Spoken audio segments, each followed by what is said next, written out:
Эфирде Тарбията Танапис жок программасы, аны мен Ажамал Толбай алып барам. Саламатсызбы? Ар бир улуттун элден туу туткан, төп көргөн, ал музактан бери аздектеп энес сүтүн, бешиктеги ыры менен атанын кеби, нартуз санжырасы менен укумдан тукумга, атадан бабага сакталып өтүп келе жаткан баалуулуктар бар. Дал ушул баалуулуктар учурда окуучуларды тарбиялоодо канчалык деңгээлде колдонулууда?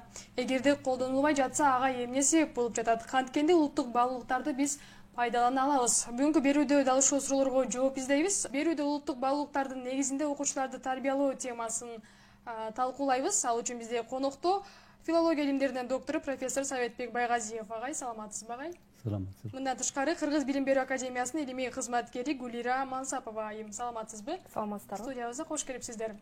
Ушул тарбия бул тарбия талимдин гүл азыгы, бул ошол кылымдар бою келе жаткан түзүлгөн элдик мораль ата-бабалардан түзгөн улуу адептик ыймандык нарк дөөлөттөр, улуттук баалуулуктар бул ушул тарбиянын гүл азыгын түзөт экен агай.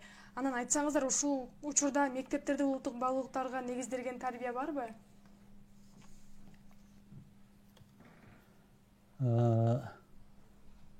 Могу педагогика деген сөз кайдан чыккан? Тарбия маселеси. Гректердин пайдес аго деген сөзүнөн чыккан да. Пайдес деген бала, аго жетелөө деген сөз. Которгондо баланы жетелөө, баланы алып баруу дегенди билдирет да. Сиздин сурооңуз ушуну эсиме түшүрүп атат да. Андай болсо биз Кыргызстандын педагогикасы баланы кайда жетелейт?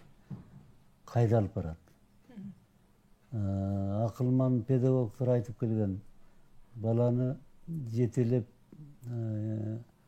өстүрүш үчүн кандайдыр бир маяк керек, кандайдыр бир идеал керек. Жылдыз сыяктуу нур чачып турган бир шамчырак керек. Ошол шамчыракка жетелеш керек деген туура сөз да бул. Анан эми мен айтар элем, азыркы биздин муундарыбызды кыргыз элинин улуттук баалуулуктарын карай жетелеш керек деп ойлойм да. Ушул маселе азыр актуалдуу болуп атат.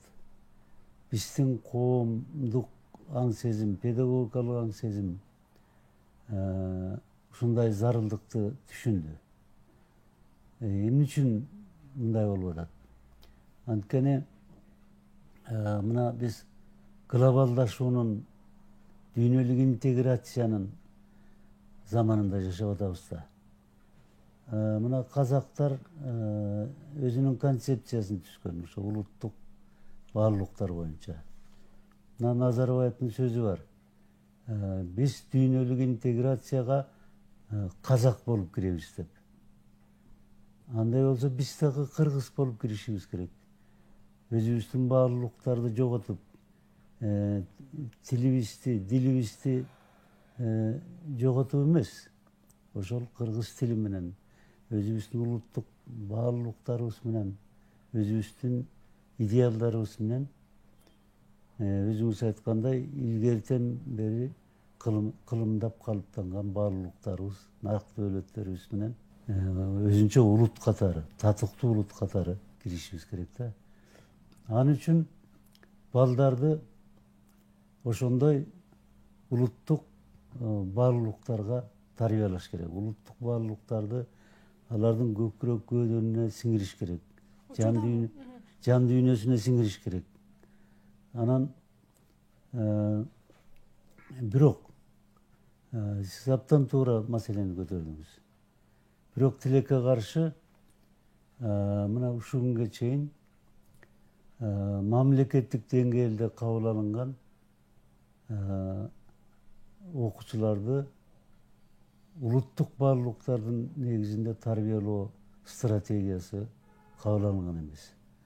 Мындай стратегия Россияда 90-жы жылдар эле кабыл алынган. Казакстанда деле 90-жы жылдарда кабыл алынып, жарандарды, жаштарды патриоттуулукка тарбиялоо деп кабыл алынган 90-жылдарда. Анан кийин ошол өркүндөтүлүп келатат улам. Бизде мындай да, бизде бир баягы тоталитардык түзүлүштүн тушунда союздук кезде коммунисттик идеология үстөмдүк кылып турганда ушундай улут деген сөздү, улутту сүйүү, ушундай нерседен биз коркуп калганбыз да аябай. Анан ошонун күүсү жана элек азыр деле. Мына биздин кээде чиновниктерге барсаң, улуттук маселени коюп, улуттук баалуулуктарды Манасты окуталы деп маселе көтөрсөк, ошо улут деген сөздү көп жактырышпайт да. Улутум деп айтпа, кыргызым деп айтпа. Улутчул деген атка конобуз. Башка элдер эмне дейт деп ушундай чочулап турушат да. Мен эмне үчүн айтып атам? Мен муну өз башыман өткөрдүм. Анткени улуттук баалуулуктарга негизделген мамлекеттин стратегиясы менен иштеп чыкканмын. Биздин билим берүү академиясында ал кабыл алынган окумуштуулар кеңеши тарабынан. Анан мен Ак үйгө жөнөттүм. Ошол кат да жаздым, Атамбаевка да жазгам. Анан ушул маселеге көп маани бербей коюшту. Улут дегенди бөлүп алып, кыргыз улуту дегенди бөлүп алып, маселе көтөрбөш керек дегендей ушундай түшүнүктүү экен да бизде кээ бир чиновниктер. Мен ушунча суроо берим келип турат да сизге. Мисалы, ошол улуттук баалуулуктардын негизинде тарбиялоо бизде Кыргызстанда кандайдыр бир жолго коюлганбы негизи? Эми ошол концепция жок да. Мисалы үчүн азыр иштелип атат. Эми ушундай министрликте да күнөөлөп болбойт. Анткени мамлекеттик деңгээлде ошондой документ кабыл алынса, улуттук баалуулуктарга негизделген тарбия. Анда министрлик ошого таянып программа түзөт, анан иш-чараларды уюштурат, тарбияны уюштурат. Бирок андай документ кабыл алынган жок азыркыга чейин. Министрликтин өзүндө дагы улуттук баалуулуктарды өзүнчө бөлүп алган мындай эме жок. Тиги концепция азырынча түзүлүп, жаңы министр келип түздүрүп атат. Эми мындай экологиялык тарбия, патриоттук тарбия, нравалык тарбия, дене тарбия, ушу боюнча программалар бар. Бирок жана сиз айткандай азыр талкуулап атпайбызбы?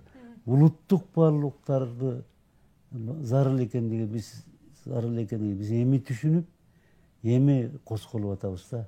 Азыр мунун мындай бир долбоору бар. Ушуну кабыл алыш керек.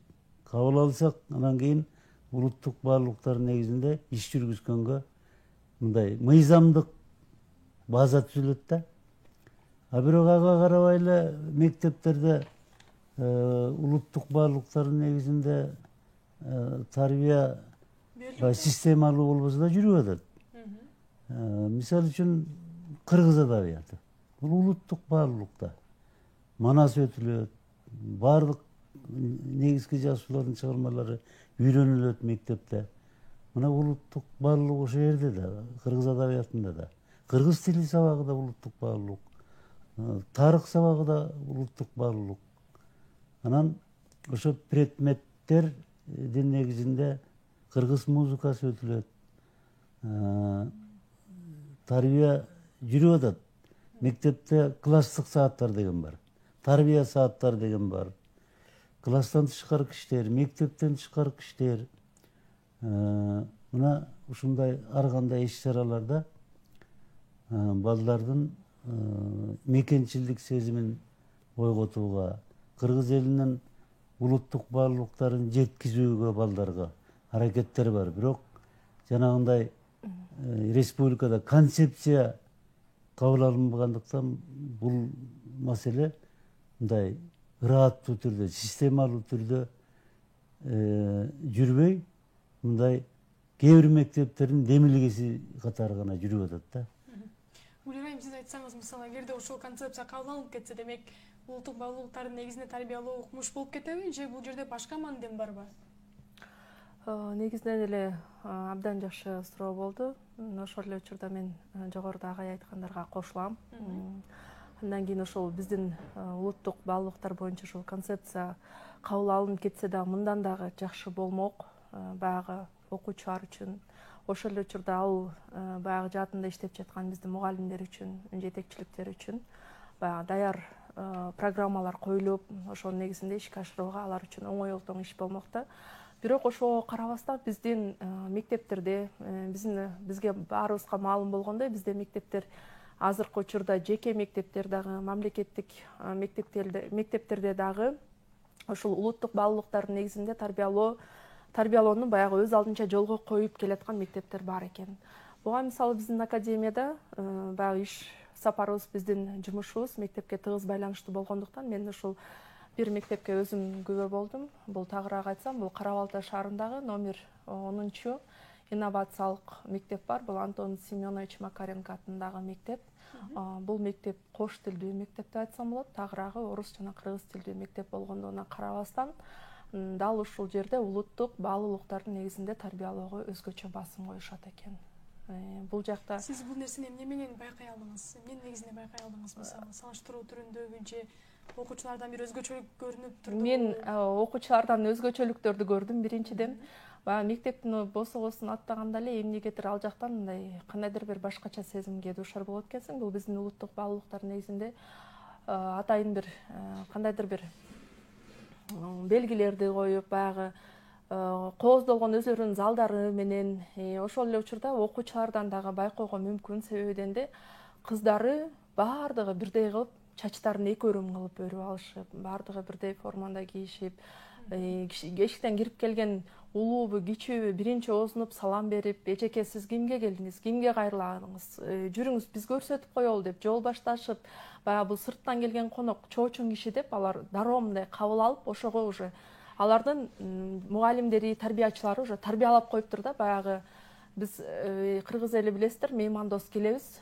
Анан кийин сырттан келген кишилерди эле төргөт көрүп, сыйлап, баягы колубузда бар нерсени тапкан ташыгыбызды ортого коюп, тең бөлүшүп жегенди теңирим сүйүптүр дегендей эле ортого койгондой, дал ошондой мындай мага жылуу маанай калтырган да.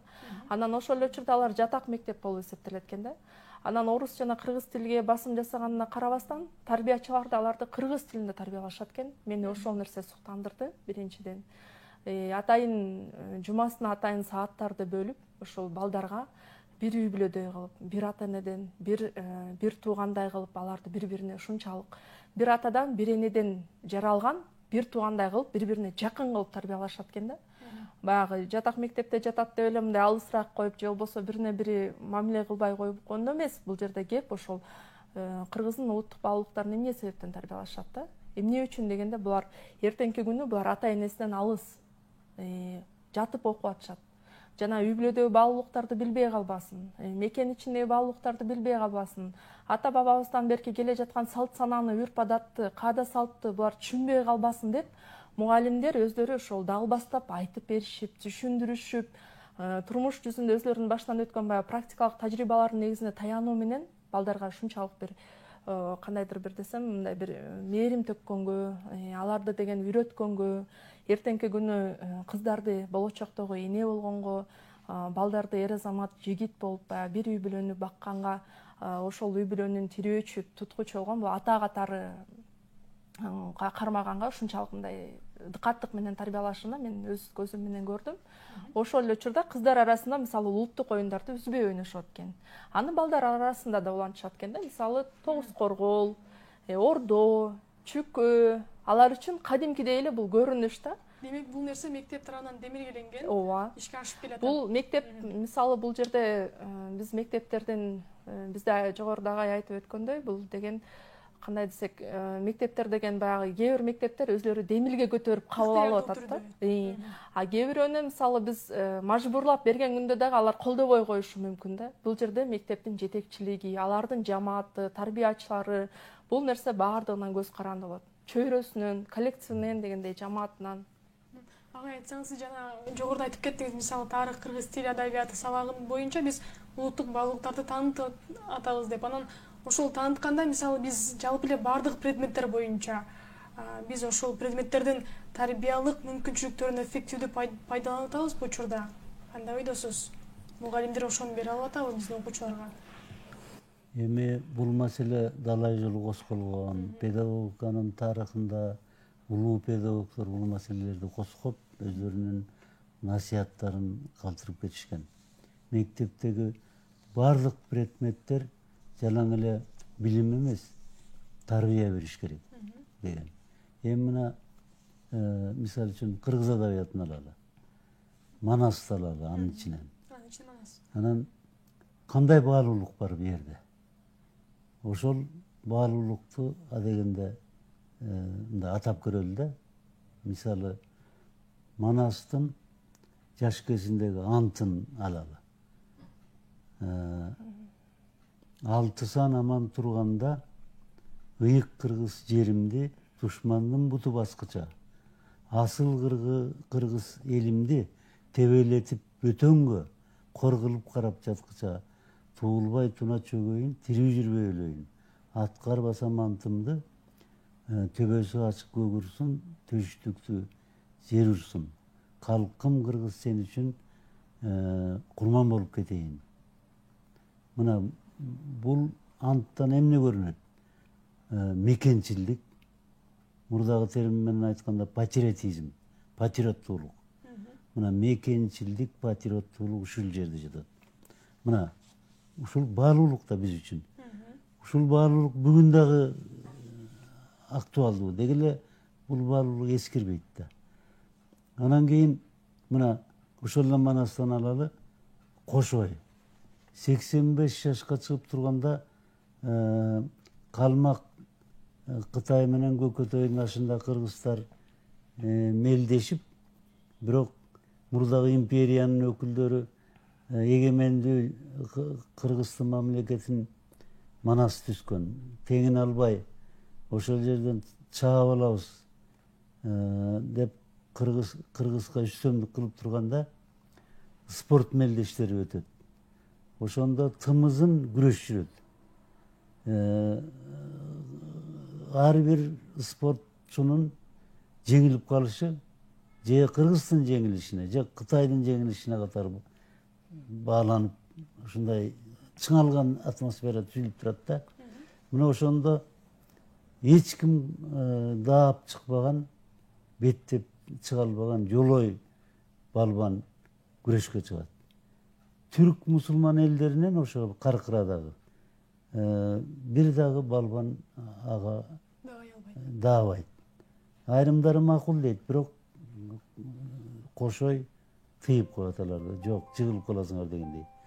Анан мына ошол кезде ошо Кыргыздын намысы үчүн, Манас мамлекетинин намысы үчүн тобокелге салып, жанагы атмосфераны түшүнүп, ушундай шартта күрөшкө түшпөсөм болбойт деп Кошой күрөшкө түшүп, түшкөндө дагы ыйлап туруп түшөт да. О Кудай, мен эмне үчүн кыйнадың? 40 жашта эмне жолукпады? 50 жашымда, 60 жашымда жолукса болбойт беле? Деп ошентип күрөшкө түшүп, акыры ушунчалык азап менен, ушунчалык драма менен, ушунчалык күч кубат жумшап, психологиялык булчун күчтөрүн, руханий күчүн бүт мобилизациялап, анан ошо Жолойду жеңип, Кыргыз мамлекетине, Манастын мамлекетине ар намысын сактап калат да, мамлекеттин ар намысын. Кыргызга мөөрөй алып берет. Баскынчы Кытай кармактар жеңилип калат. Мына ушул ар намыстуулук, жоопкерчилик эл алдындагы, мекен алдындагы, ушул дагы баалуулук да. Бул руханий баалуулук, моралдык баалуулук. Анан ошогон баалуулуктар көп да. Жылаң эле Манастын каармандарын эмес. Бул мекенчилдик, ар намыстуулук дегеле Кыргыздын мыкты адамдарына тиешелүү болуп келген да. Мына Тайлак Баатыр, Курманжан Датка, Искак Разаков, Ишенал Арабаев, Султан Ибраимов, Чолпонбай Тилебердиев. Мына ошол баалуулукту сактаган адамдар да. Эми биздин муундар дагы ушул баалуулукту өздөштүрүп, боюна сиңирип, кыргыз элинин атуулу, кыргыз элинин жараны, кыргыз элинин патриоту болуш керек. Жанагы улуттук баалуулуктардын негизинде тарбиялоо деген ушул да.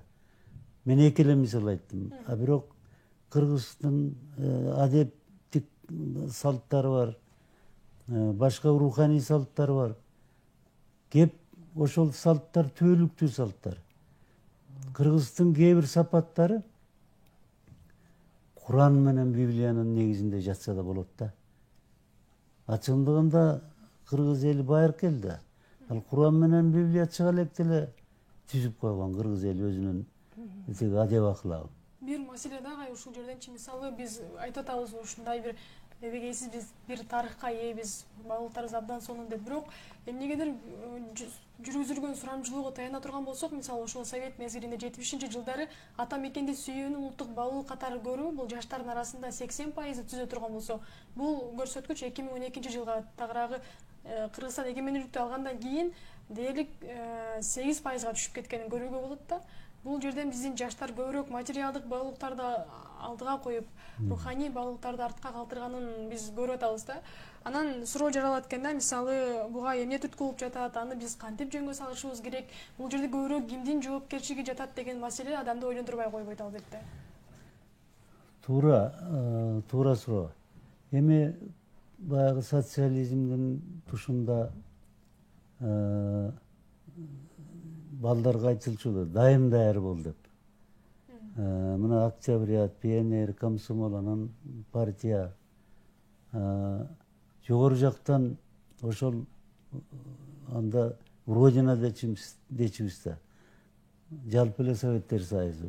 Ошол Родинаны сүйүү бул мындай официалдуу көрсөтмө.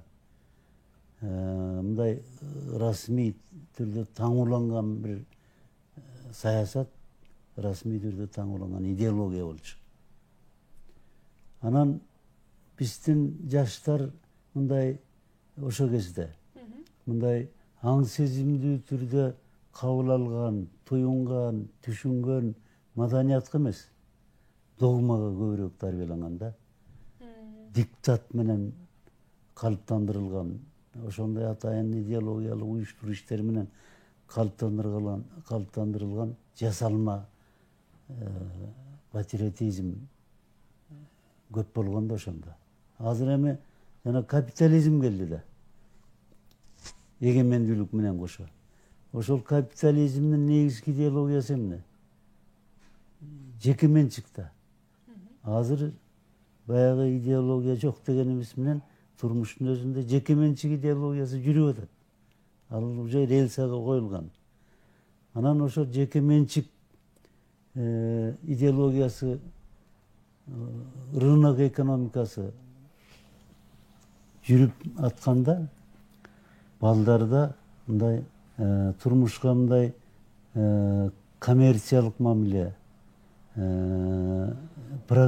прагматикалык мамиле, пайда чыгабы деген ушундай мамиле. Албетте капитализм ушуга алып келет экен да. Бирок биз мындай классикалык капитализмди баскан жокпуз да. Анда жашаганыбыз жок. Бирок руханий маданият менен материалдык маданиятты айкалыштырып алып кетсе да болот. Аны үчүн тарбия керек. Ошондой бир идеология керек. Жанагындай рухий баалуулуктарыбызда жанагы байлыкка, бийликке умтулбаган кыргыз өзү топуктуу эл болгон да. Байлык канча жулунбаган. Мына ошол биздин ошол маданиятты, жан дүйнө маданиятыбызды, рухий маданиятыбызды ошо балдарга сиңире жүрсөк, эми капитализмден жана жеке менчик психологиядан кутула албайбыз. Материалдык кызыкчылыкты көздөгөн алда туура да бир чети, бирок ал ошого берилип кетпеш керек да. Берилип кетип, анан биздин улуттук баалуулуктар кайсы бир деңгээлде жоголуп бараткандай. Руханий баалуулуктар менен материалдык баалуулуктарды айкалыштырып өсүп кетсек, мына бир сөз айкалышы бар. Мына ден соолук, анан дил соолук, тил соолук деген. Ошо дилдин саламатчылыгы, руханий бай дүйнө, Манас атабыздын айкөлдүгү, ушул сапаттарды кошо жүрсөк, анда биз кыргыздын менталитетин, кыргыз рухун, Манас рухун алып жүргөн болобуз да. Ушуга биз балдарды тарбиялап, мына бир эме долбоор түзүш керек экен да. Концепция деген ошо долбоор да. Кыргызстанга кандай жаран керек? Азыркы биздин мамлекеттик доктриналарыбыз, мамлекеттик бир мыйзамдарыбыз жалпы эле дүйнөнүн граждандарын тарбиялоого эсептелген экен да. Улуттук мүдөө жок. Космополиттерди тарбиялоого эсептелген. Интернеттен көчүрүлгөн. Өз башыбыз менен жазган эмеспиз аларды. Анан мына ар бир мамлекет, мисалы үчүн Түркия билим берүү мыйзамында жазылган. Түркия билим берүүнүн максаты коомдун мүчөлөрүн ата түрк патриоттуулугуна тарбиялоо дейт. Түрк элинин рухий, ыймандык, маданий, тарыхый баалуулуктарын кабыл алууга, сактоого жана өнүктүрүүгө күч жумшаган жарандарды калыптандыруу, тарбиялоо дейт. Мына ушундай улуттук максат коюп атат да. Биздин билим берүү мыйзамында мындай улуттук максат жок. Жана айтпадым, улут дегенден биз ушунчалык чочулайбыз да. Анан кандай жаранды тарбиялашыбыз керек? Мен ошонун моделин түзгөмүн. Газетага да жарыялагам. Эми анын баарын окуп отурбайм. Ошол жыйынтыгы эмне болду? Жыйынтыгы жакшы эле, мугалимдер колдонуп да атышат. Мен газетага, Кут билимге жарыялагамда. Биздин Кыргызстанга кандай жаран мындай мамлекетибиздин бекемдигине, ата журтубуздун бекемдигине кандай жаран гарант болуп берет, кандай жаран кепил болуп бере алат. Мына ошонун моделин мен түзгөмүн. Ошол жерден мен Гүлира айымга суроо бергим келип атат да. Мисалы, сиз дагы агайды угуп атасыз, шанттан бери мен байкап отурам, мындай баамдап, анан агай айтып өттү, мисалы, ошол адамдын биздин баягы адеп, ахлактык, патриоттук багыттагы колдонуулорду чыгарып, балким же ошол эле санарип форматында, мисалы, таратуу керекпи анда биздин элге, мисалы, окуучуларыбызга, ошол эле же жарандарыбызга жалпы эле. Экинчи маселе, мисалы, ошол улуттук баалуулуктарды жайылтууга мамлекеттик деңгээлде бир саясат кандай жүрүп атат, кандай баа бересиз сиз? Биз чындыгында болсун, мисалы, азыркы учурда биз маалымат кылымында жашап калбадыкпы? Биздин жашоо заман бул баардыгы тең маалыматка байланыштуу да. Ошол эле биздин өсүп келе жаткан муундар, жаштар, эртеңки биздин келечегибиз, биздин урпактар дегендей, алар деле ошол маалыматка байланып калган заманда жашап атабыз да азыр. Чындыгында силер жакшы суроо бердиңер. Биз жогоруда айтып өткөндөй, бул биз бүгүнкү күндө руханий баалуулукту унутта калтырып, материалдык баалуулукка басым жасап атабыз. Бул албетте биз өзүбүз үчүн өзүбүзгө шарт түзүп атабыз. Үй куруп атабыз, машина алып атабыз. Кийим кечебизди каалагандай алып атабыз. Баягы модадан артта калган жокпуз.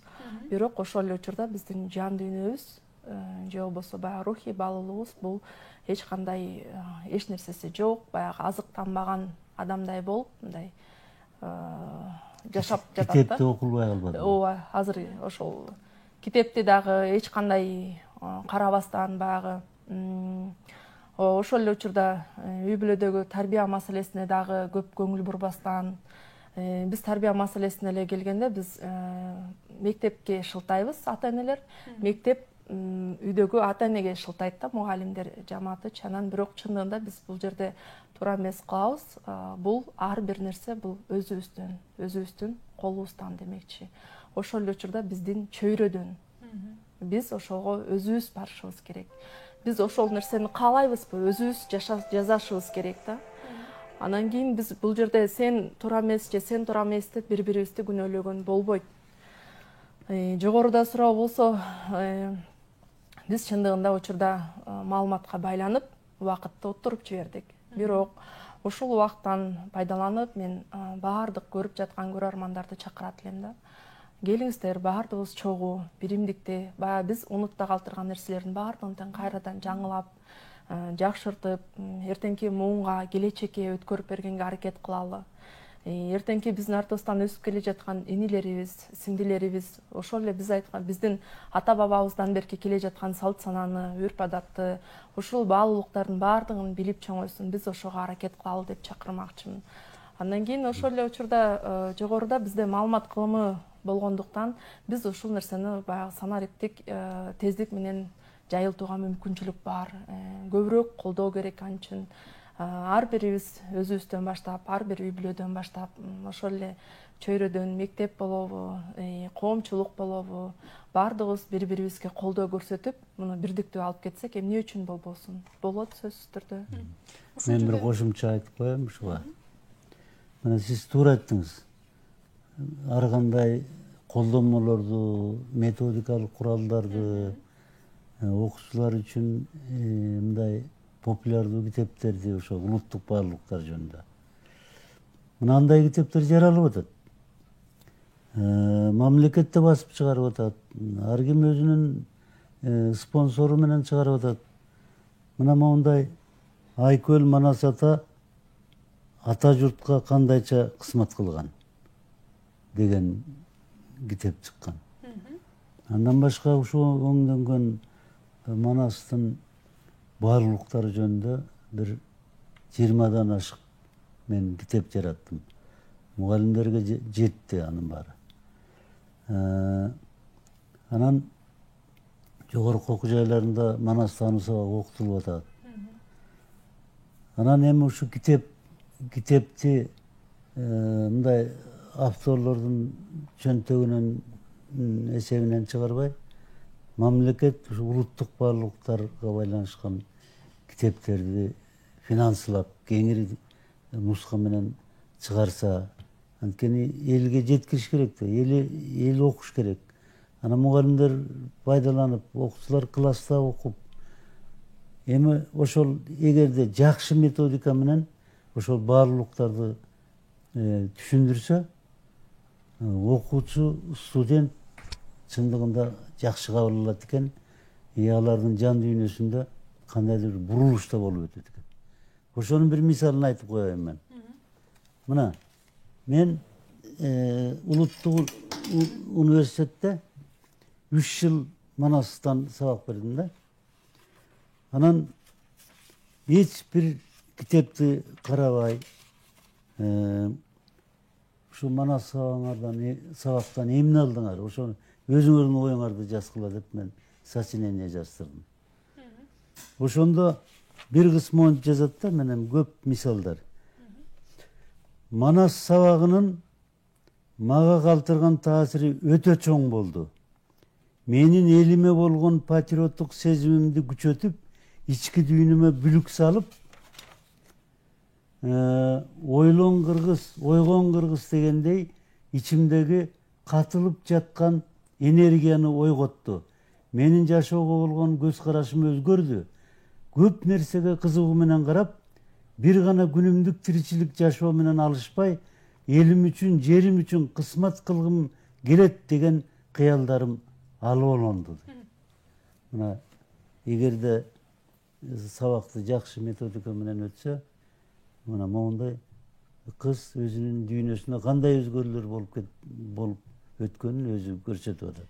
Монтип. Сиз ага азыр методика деп калдыңыз да, менин мындай суроо жаралды да, мисалы жаңы доордун, жаңы муундун, мисалы жаштарын тарбиялоодо жаңы ыкмалар керек деп айтылат да. Мисалы анткени биринчи муун Z муун X'ке окшобойт, мисалы экөө бири-биринен такыр айырмаланырчы. Ошол мисалы билим берүү уюмдары учурда бул ыкмаларды жаңыртуу багытында кандай иштеп атышат? Бир сиз көрө алып атасызбы? Эми албетте баягы кайра куруу башталганда эле, анан эгемендүүлүк келгенде эле кыргыз педагогдору ошол дүйнөдөгү алдыңкы педагогикалык инновацияларды, методиканы өздөштүрүү жолуна түшкөн чындыгында. Эми баары эмес, баягы алдыңкылары. Анан азыр ошол жаңы методика менен көп мугалимдер иштеп атышат да. Мисалы окутуунун интерактивдик усулу. Мунун ичинде көп методдор бар. Ушуну колдонуп атышат, дискуссия методун колдонуп атышат, оюн аркылуу сабак өтүү методу, сахналаштыруу, талаш тартыш, анан ушундай методдор менен сабактар өтүлүп атат. Анан эми мындай да мугалимдер айтат, биз кээ бир мугалимдер, биз мындай акылыбызды айтып эле атабыз, жакшы насаатыбызды жамгырдай жаадырып эле атабыз, бирок окуучулардын кулагына кирбейт дейт да. Эми бул жерде бир мындай теориялык жактан бир оңдой турган нерсе бар да. Ушул сөздө. Мына бир түшүнүк, мыравалык түшүнүк, адеп акылак түшүнүгүн окуучулардын дүйнөсүнө жетиш үчүн 4 тепкичти басып өтөт. Эгер жакшы методика менен өтсөң, биринчи ошол мыравалык чындык, адептик, ыймандык чындык, эреже, жобо, норма. Бул биринчи маалымат түрүндө жетет окуучунун мээсине. Бул биринчи тепкич. Кээде биз ошо насаат айтып, акыл айтып, кургак фразалар менен чектелип, мына мен айттым, Калган тепкичтерди ошо менен токтолуп калып атабыз. Биринчи тепкич менен токтолуп калып атабыз да. Бирок экинчи тепкич бар. Ал ошол маалыматтын окуучунун ишенимине айланышы, ынанымына айланышы. Ошо маалыматка ал түшүнүп, өзүнүн ишенимине, позициясына айланат да. Бул экинчи тепкич. Үчүнчү тепкич ошол ишенимден анын жүрөгүнө, кан жанына сиңет. Жан дүйнөсүнүн касиети болуп калат. Ошо сапат. Биз айтып аткан. Анан төртүнчү тепкич бул ошол адамдын жан дүйнөсүнө кирген идея поступкага, жүрүм турумга айланат. Анткени ал ишенет, жан дүйнөсү менен, жүрөгү менен ошол чындыкка ишенет. Ошол жүрөк ишенгендиктен ал жүрүм турумунун жетекчилигин алат дагы. Ал ошол жана биринчи жолу айтылган маалымат акыры жүрүп отуруп тиги жүрүм турумунун өзүнө айланат да. Мына ушундай жолду басып өтөт. Мына ушул жолду ушундай жолду басып өткөндөн кийин ал жанагы азыркы биздин педагогикадагы компетенттүүлүк деген ушул да. Окуучу компетенттүү. Алган билимин турмушка колдонулат. Жүрүм туруму аркылуу көрсөтөт аны. Демек, бул жерде мугалим үйрөтүүдөн мурда өзү да үлгү болушу керек кайсы бир деңгээлде. Мугалимдин методикасы абдан ийкемдүү болуш керек.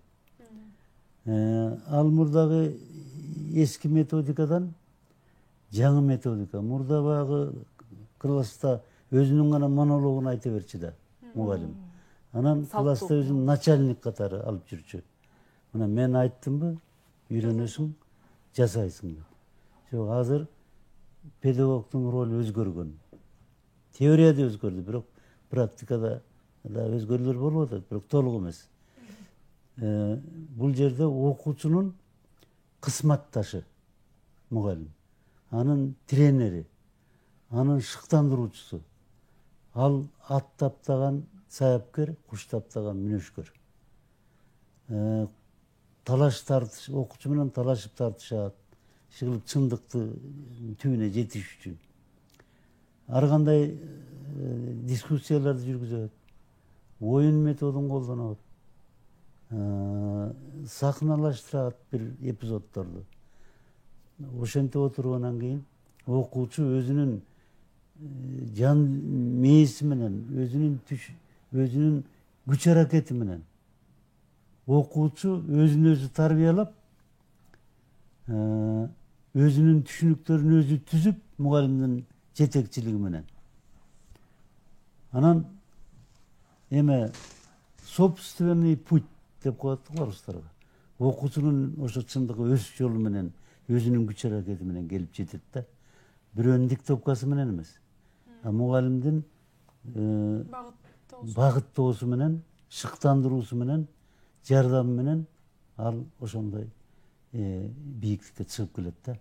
Руханий бийиктикке, өзүнүн жан түйшүгү, өзүнүн мээнети. Ошон үчүн айтат, тарбия бул өзүн өзү тарбиялоо аркылуу ишке ашат дейт. Эгер өзүн өзү тарбиялоо болбосо, тарбия өзүнүн максатына жетпейт. Воспитание через самовоспитание деген улуу педагогдордун теориясы бар. Мына ушундай методика менен улуттук баалуулуктарды окутушубуз керек. Мындан тышкары ушу Гүлира айым айтсаңыз, мисалы улуттук баалуулуктарга негизделген улуттук идеология кандай болушу керек?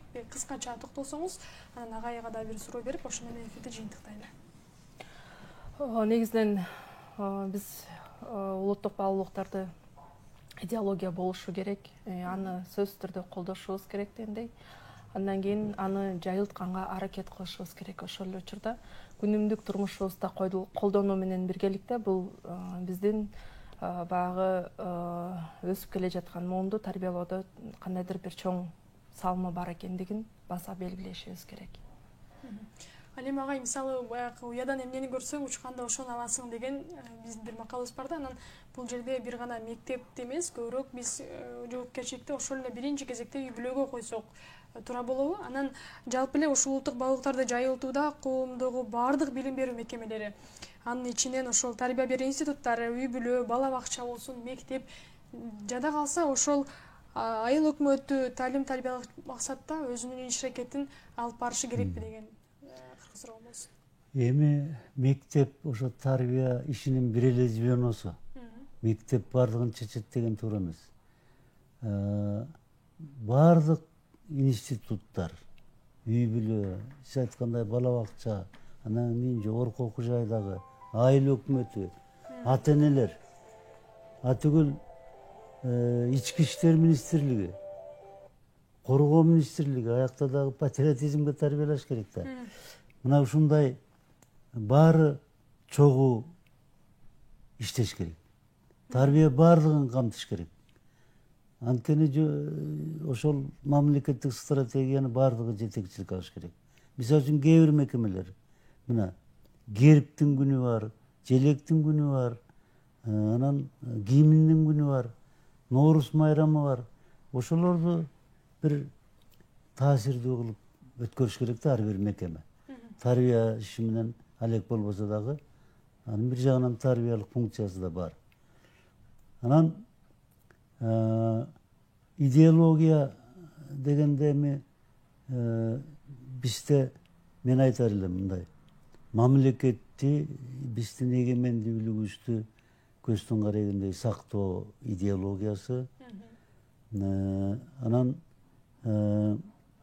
улутту сактоо, улут бүлүнүп калбаш үчүн улутубузду сактоо идеологиясы. Ал канткенде сакталат? Жаш муундарды мекенчил кылып өстүрсөң, анда кыргыз улуту сакталат. Мына ушундай идеология аны бир мындай идеологиянын башка өлкөлөргө зыяны жок. Кээ бирөө айтат идеологиянын кереги жок деп. Ар бир мамлекеттин өзүнүн ичинде идеология болот. Мисалы үчүн жөн койсоң могу жаштар азыркы сотка менен чөнтек телефону менен жашап аткан, интернет менен жашап аткан. Булар бара-бара технократ болуп, сиз айткандай материалдык кызыкчылыктын артынан кубалап, анан англис тилин, кытай тилин, орус тилин ошого сыйынып, өзүнүн эне тилин таштап коюшу мүмкүн. Ошон үчүн буларды идеология менен багытташ керек. Багыттап, гражданин кылып, патриот кылып, тарбиялап өстүрүп, анан албетте улут башка илим билимди өздөштүрө берсин. Бирок өзөгү кыргыз болсун. Өзөгүндө Манастын руху жашасын. Мына ушул идеологияны биз жайылтышыбыз керек. Ал эми Кыргызстандын негизги идеологиясы бул конституцияда чагылдырылган да. А бирок анын ичинде ошол жанагындай улуттук идеологиясы, улутту сактоо, балдарды патриот кылып тарбиялоо, жерибизди, элибизди сактоо, адатыбыз, салтыбызды, көчмөндөр оюну деле идеология болуп атпайбы? Мына ушундай улуттук баалуулуктардын идеологиясын жүргүзүшүбүз керек да. Демек биз бул жерде эмне айтабыз? Ар бир кыргыз жараны өзүнүн ар бир кыргыз бул жерден ата-бабалардан калган ошол салтты, үрп-адатты үйрөнүп, кийинки буунга өткөрүп бериши керек. Анткени ошол элди эл кылган, ошол улутту башкалардан айырмалап турган бул биздин улуттук баалуулуктар десек болот экен, Туура. Ушу менен кадырман теле көрүүчүлөр жана угармандар, биз ушу менен Тарбияда танапис жок программасын жыйынтыктайбыз. Биз бүгүн бизде суроолорго бүгүн бизде филология илимдеринин доктору профессор Советбек Байгазиев агай, ошондой эле Кыргыз билим берүү академиясынын илимий кызматкери Гулира Мансапова жооп берди. Сиздерге чоң рахмат келип бергениңиздер үчүн. Берүүнү мен Айжамал Толбай алып бардым. Кайрадан эфир аркылуу амандашканча саламатта туруңуздар.